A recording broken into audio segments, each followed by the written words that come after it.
Now, isn't it incredible that on chapter 13, verse 13, we have what looks like to be once again another telling of the second cup?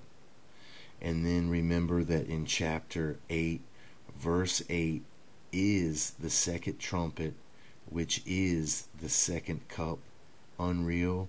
13:13 double, 8:8 double, and then remember the verse that says, give unto her double, double according to her works. I mean, unreal, unreal, unreal. So this is that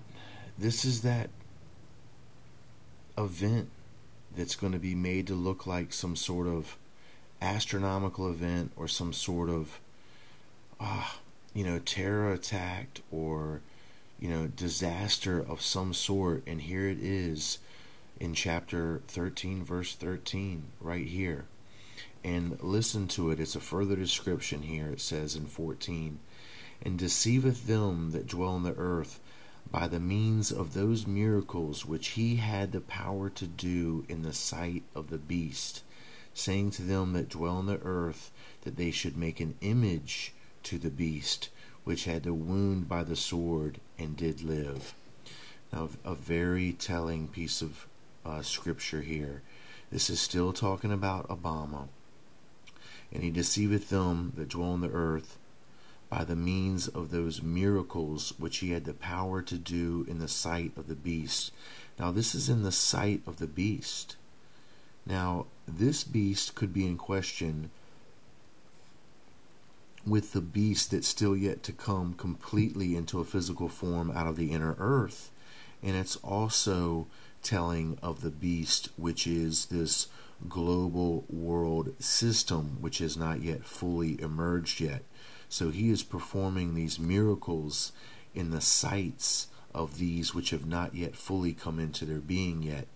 And it says, saying to them that dwell on the earth that they should make an image to the beast, which had the wound by a sword and did live. Now this is him saying that after this calamity, this fire coming down, that now we should create this image to the beast, which is going to be this new world order, because we know that it is equivalated with a global rule, not any one individual, by stating this right here, which had the wound by a sword and did live. Now we know that Obama symbolically represents this, because he also has had a head or a character persona that has been wounded by a sword, and yet he still lives. But I'm telling you, they do that for occult purposes. They are fulfilling this in every way imaginable for a purpose and a reason here. So this once again is a very telling piece of scripture, which is basically talking the same thing that we just saw here about these miracles, which is going to be this fire that comes down from heaven, and it's going to deceive everyone, and he's going to cause them to create this image of this beast, this former world global empire, where it says, which had the wound of the sword and did live. So it's going to recreate another final global world empire, which will be known as the New World Order, okay, and which will set the stage for the emergence of this real Antichrist, who will then take over the spiritual dominion of this global control. Alright, so here we're going down to verse 15. This is where it gets a little bit more telling. And it says, and he had power to give life unto the image of the beast, that the image of the beast should both speak, and cause that as many would not worship the image of the beast should be killed.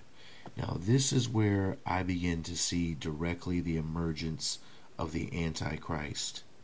And we're going to talk about this a little further, about giving life to this image of the beast and how it associates real well with the word avatar. I'll be back.